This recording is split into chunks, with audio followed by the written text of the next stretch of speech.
नमस्कार। अरुणाचल समाचार में आपका स्वागत है। मैं हूं यारामता सिंह आंगू। आइए बुलेटिन में सबसे पहले देखते हैं मुख्य समाचार। प्रधानमंत्री नरेंद्र मोदी ने विशेष डिजिटल भुगतान व्यवस्था ई-रूपी की शुरुआत। डिजिटल पेमेंट की कैशलेस और कंटेक्टलेस व्यवस्था ई-रूपी के उपयोग से डिजिटल QR कोड या SMS से प्राप्त ई-वाउचर के जरिए किया जा सकेगा भुगतान। अरुणाचल के राज्यपाल डॉक्टर बी डी मिश्रा ने भी ई-रूपी लॉन्च कार्यक्रम में वर्चुअल माध्यम से लिया हिस्सा। टोक्यो ओलंपिक में भारतीय महिला हॉकी टीम ने रचा इतिहास। क्वार्टर फाइनल मुकाबले में भारत की बेटियों ने दमदार प्रदर्शन करते हुए ऑस्ट्रेलिया को 1-0 से हराकर सेमीफाइनल में किया प्रवेश। देश भर में पिछले 24 घंटे में कोविड के 40,000 से अधिक नए मामले दर्ज और 36,000 से अधिक रोगी हुए स्वस्थ। अरुणाचल में रविवार को कोविड के 168 नए मामले और 415 रोगी हुए स्वस्थ। अरुणाचल में अब तक लगाए गए 8,55,681 कोविड के टीके।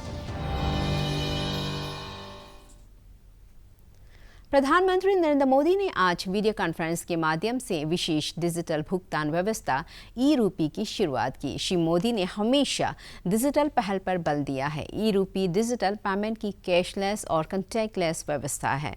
इसके उपयोग से डिजिटल QR कोड या SMS से प्राप्त ई-वाउचर के माध्यम से भुगतान किया जा सकेगा। ई-रूपी के जरिए निजी स्वास्थ्य केंद्रों में कोरोना टीकाकरण के लिए भी भुगतान किया जा सकता है। व्यक्ति विशिष्ट और उद्देश्य विशिष्ट डिजिटल पेमेंट सॉल्यूशन ई-रूपी के अनावरण कार्यक्रम को संबोधित करते हुए प्रधानमंत्री नरेंद्र मोदी ने कहा कि आज देश डिजिटल गवर्नेंस को नया आयाम दे रहा है। उन्होंने कहा ई-रूपी डायरेक्ट बेनिफिट ट्रांसफर को और प्रभावी बनाएगा। प्रधानमंत्री ने कहा कि आज़ादी के अमृत महोत्सव की शुरुआत में ई-रूपी का अनावरण खुशी की बात है। इस कार्यक्रम में अरुणाचल प्रदेश के राज्यपाल डॉक्टर बी डी मिश्रा ने भी वर्चुअल माध्यम से हिस्सा लिया। राज्यपाल ने कहा कि ई-रूपी कोरोना महामारी के दौरान लोगों के लिए एक वरदान है, क्योंकि ये डिजिटल तरीके से सेवा प्रदाताओं और लाभार्थियों को जोड़ता है। राज्यपाल ने कहा कि ई-रूपी के बारे में व्यापक जन जागरूकता पैदा करनी होगी। 21वीं सदी का भारत आज कैसे आधुनिक टेक्नोलॉजी की मदद से आगे बढ़ रहा है, टेक्नोलॉजी को लोगों के जीवन में जोड़ रहा है, ई-रूपी उसका भी एक प्रतीक है। और मुझे खुशी है कि ये शुरुआत उस समय हो रही है जब देश आजादी के 75 वर्ष पर अमृत महोत्सव मना रहा है। और ऐसे समय में देश ने फ्यूचरिस्टिक रिफॉर्म का एक और अहम कदम बढ़ाया है। साथियों, सरकार ही नहीं, अगर कोई सामान्य संस्था या संगठन किसी के इलाज में, किसी की पढ़ाई में या दूसरे काम के लिए कोई मदद करना चाहता है तो वो कैश के बजाय ई-रूपी दे पाएगा। इससे सुनिश्चित होगा कि उसके द्वारा दिया गया धन उसी काम में लगा है जिसके लिए वो राशि दी गई है। अभी शुरुआती चरण में ये योजना देश के हेल्थ सेक्टर से जुड़े बेनिफिट्स पर लागू की जा रही है।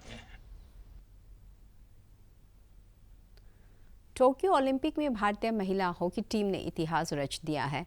आज हुए क्वार्टर फाइनल मुकाबले में भारत की बेटियों ने दमदार प्रदर्शन करते हुए ऑस्ट्रेलिया को 1-0 से हराकर सेमीफाइनल में प्रवेश कर लिया है। मैच के पहले क्वार्टर में दोनों टीमों में कड़ी प्रतिद्वंदिता देखी गई और कोई भी टीम गोल नहीं कर पाई। हालांकि दूसरे क्वार्टर का खेल समाप्त होने के बाद हाफ टाइम में ऑस्ट्रेलिया पर भारत ने 1-0 की बढ़त बना ली। भारत की तरफ से गुरलीन कौर ने एक गोल दिया। तीसरे क्वार्टर में कोई भी टीम गोल नहीं कर पाई और चौथी क्वार्टर में भी दोनों टीमों की तरफ से कोई गोल नहीं हुआ।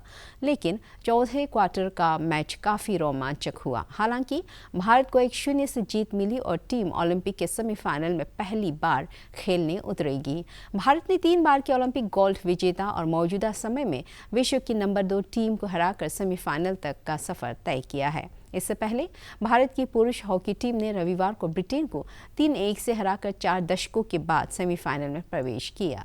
सेमीफाइनल में मंगलवार को भारत का सामना बेल्जियम से होगा। प्रधानमंत्री नरेंद्र मोदी और केंद्रीय खेल मंत्री अनुराग ठाकुर ने महिला और पुरुष हॉकी टीम के इस ऐतिहासिक प्रदर्शन पर बधाई दी है। देश भर में पिछले 24 घंटे में कोविड के 40,000 से अधिक नए मामले दर्ज किए गए और 36,000 से अधिक रोगी स्वस्थ हुए। इस दौरान कोविड से कुल 422 रोगियों की मौत हो गई। केंद्रीय स्वास्थ्य मंत्रालय के अनुसार इस समय देश में कोविड के कुल 4,13,718 सक्रिय मामले हैं और रिकवरी दर बढ़कर 97.35% हो गई है। भारतीय आयुर्विज्ञान अनुसंधान परिषद ICMR के अनुसार अब तक देश में 47 करोड़ 22 लाख से अधिक कोविड टीके लगाए जा चुके हैं। पिछले 24 घंटे में 17 लाख से अधिक लोगों को कोविड टीका लगाया गया। अरुणाचल प्रदेश में रविवार को कोविड संक्रमण के 168 नए मामले सामने आए और 415 रोगी स्वस्थ हुए। इस दौरान कोविड से 2 रोगी की मौत होने से राज्य में इस महामारी से मरने वालों की संख्या बढ़कर 231 हो गई है। राज्य में कोविड के सक्रिय मामलों की संख्या 3,675 है और रिकवरी दर 91.91% है। रविवार को कोरोना जांच के लिए राज्य भर से 3,275 सैंपल एकत्र किए गए। प्रदेश में दर्ज किए गए नए मामलों में सबसे अधिक ईटानगर राजधानी क्षेत्र से 59 मामले शामिल हैं, जबकि स्वस्थ हुए रोगियों में सबसे अधिक ईटानगर राजधानी क्षेत्र से 99, वेस्ट सियांग से 38, लोअर सुबनसिरी से 37, वेस्ट कामेंग से 35, लोहित और अपर सुबनसिरी जिले से 30 रोगी शामिल हैं। अरुणाचल प्रदेश में अब तक 8,55,681 कोविड टीके लगाए जा चुके हैं और राज्य में 4,88,660 टीके उपलब्ध हैं। ईटानगर राजधानी क्षेत्र के जिला उपायुक्त तालो पोतम ने कहा कि ईटानगर में कोरोना टीकाकरण अभियान सफलतापूर्वक जारी है।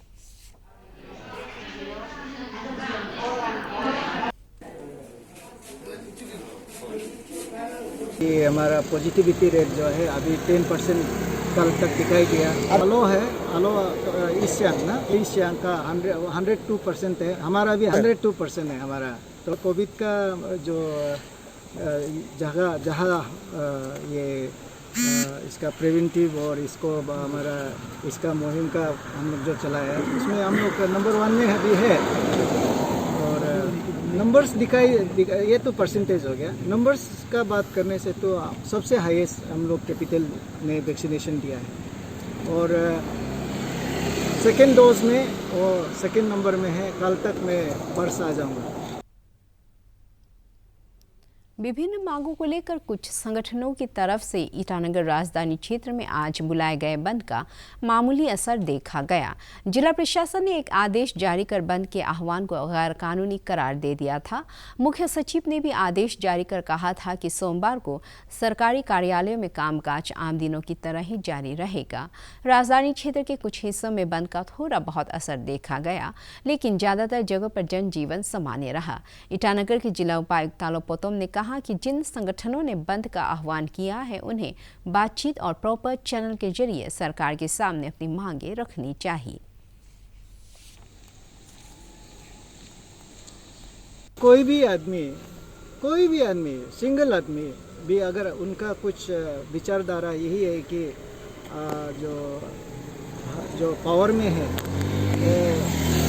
कुछ काम सही नहीं कर रहा है या पावर में है कुछ काम करना चाहिए, तो ऐसे लगता है तो उनका काम यही होता है कि एप्रोप्रिएट अथॉरिटी बोलता है। कोई भी प्रॉब्लम का सॉल्यूशन के लिए एक एप्रोप्रिएट अथॉरिटी होता है, उन अथॉरिटी का पास जाके बात करना चाहिए।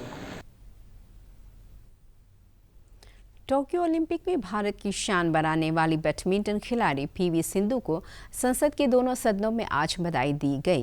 राज्यसभा की कार्यवाही शुरू होने पर सभापति एम वेंकैया नायडू ने कहा कि टोक्यो ओलंपिक में कांस्य पदक जीतने पर पीवी सिंधु को बधाई देता हूं।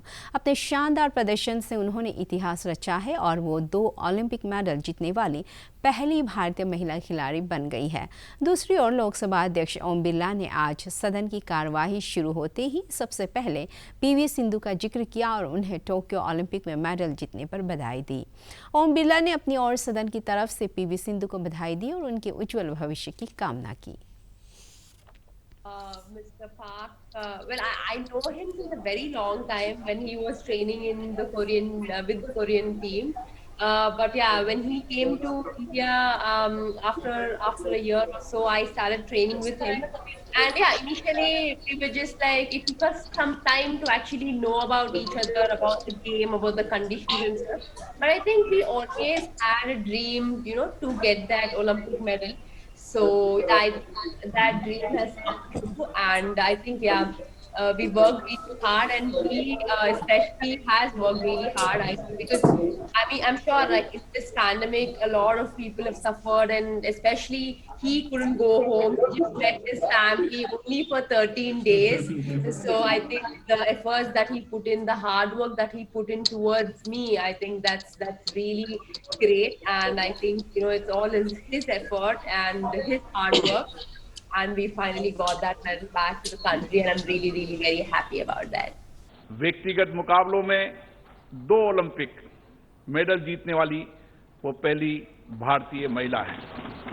मैं अपनी ओर से तथा सदन की ओर से सुश्री सिंधु को इस ऐतिहासिक सफलता के लिए बधाई देता हूं और आशा करता हूं कि उनकी ये उपलब्धि पूरे देश के युवाओं के लिए प्रेरणादायक होगी। Congratulate Ms. PV Sindhu for winning bronze medal in badminton women's singles event in Olympics Games being held in Tokyo, Japan. I wish Ms. PV Sindhu success in her future endeavors and hope that she will continue to bring many more laurels to the country. Tawang जिले में आज जिला उपायुक्त सांग हुनसो की अध्यक्षता में हुई एक बैठक में कोरोना टीकाकरण की स्थिति की समीक्षा की गई। उपायुक्त ने कहा कि टीकाकरण अभियान संतोषजनक तरीके से जारी है, लेकिन इसमें और तेजी लाकर राज्य सरकार द्वारा तय किए गए लक्ष्य को पूरा करना है। इस बैठक में कोरोना टीकाकरण के अलावा मतदाता सूची के विषय पर भी चर्चा हुई। बैठक में अतिरिक्त जिला उपायुक्त, जिला मेडिकल अधिकारी और DRCHO सहित अन्य प्रशासनिक एवं स्वास्थ्य अधिकारी मौजूद थे।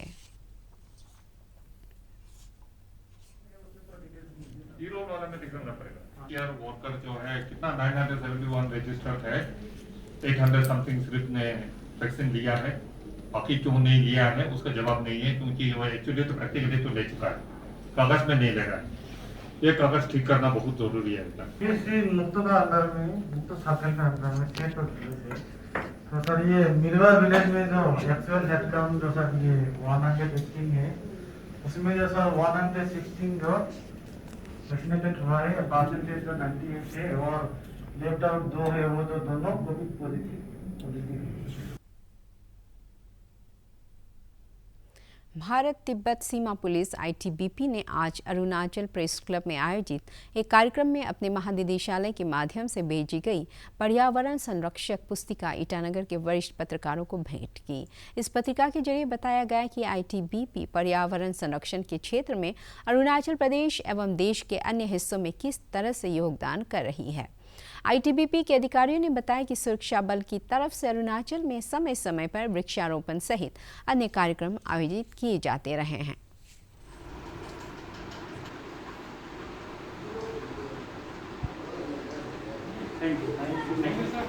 मैं एक बात ये कहना चाहूँगा कि ये बल अपनी जो मूलभूत जो जिम्मेदारियां हैं सुरक्षा की, उसके अलावा जो सामाजिक जिम्मेदारियां हैं, जो फार फ्लग एरियाज़ में जो विलेजर्स जो वहाँ रहते हैं, जहाँ ना कोई मेडिकल फैसिलिटी है, ना कोई और सुविधाएं हैं, तो हमारा ये बल वहाँ के जो स्थानीय निवासी हैं उनकी देखभाल के लिए, उनके खाने पीने के सामान की व्यवस्था उनकी दूसरी ज़रूरतें जितनी हैं उनकी भी व्यवस्था ये बल कर रहा है और पर्यावरण के पल्लवन पोषण के लिए ये बल पूरी तरह से समर्पित है। और हम आप लोगों से ये अपेक्षा करेंगे कि इस पुस्तिका में जो भी संदेश लिखा हुआ है इसका आगे अच्छी तरह से आप प्रचार प्रसार करें ताकि ज़्यादा से ज़्यादा लोग इसमें अवेयर हों और पेड़ों के प्रति जो है उनकी जो एक इस तरह की भावना है वो पॉजिटिव हो कि भाई वास्तव में आपने देखा होगा कि देश में जब अभी कोरोना फैला तो ऑक्सीजन के एक सिलेंडर के लिए किस तरह से लंबी लाइन लगी हुई थी और ये वृक्ष हमें फ्री में ऑक्सीजन देते हैं। अरुणाचल प्रदेश के ग्रामीण विकास एवं पंचायती राज विभाग के सचिव अमरनाथ तलवरे ने बीते दिनों ईस्ट सियांग जिले के मेबो सब डिवीजन के बोरगुली और कियत गांव का दौरा किया और महात्मा गांधी राष्ट्रीय रोजगार गारंटी योजना, प्रधानमंत्री आवास योजना, ग्रामीण आजीविका मिशन सहित विभिन्न केंद्रीय योजनाओं के क्रियान्वयन का जायजा लिया। श्री तलवरे ने जिला पंचायत सदस्यों के साथ बैठक भी की और ग्रामीण विकास से जुड़ी योजनाओं को लागू किए जाने की समीक्षा की। उन्होंने पंचायत सदस्यों से अपील की कि वे ग्रामीण आबादी के जनजीवन में गुणात्मक सुधार लाने के प्रयास करें। अब बात करते हैं एक अद्भुत खगोलीय घटना की। आसमान में सुदूर नज़ारों को देखने और इस पर नज़र रखने वाले खगोल शास्त्रियों के लिए आज का दिन बेहद खास है। आज शनि ग्रह पृथ्वी के बेहद करीब रहा और इससे साधारण टेलीस्कोप के जरिए भी देखा जा सका। बहुत निकट होने के कारण ऐसे भी इन दिनों शनि ग्रह बेहद चमकीला नजर आ रहा है। इसके साथ ही शनि के कुछ चांद भी देखे जा सकेंगे। भारतीय समय के अनुसार ये घटना आज सुबह करीब 11:30 बजे हुई। ओडिशा तारामंडल के उपनिदेशक डॉक्टर भूपेंद्र पटनायक ने बताया कि ये घटना पूरे अगस्त महीने में रात के समय देखी जा सकती है।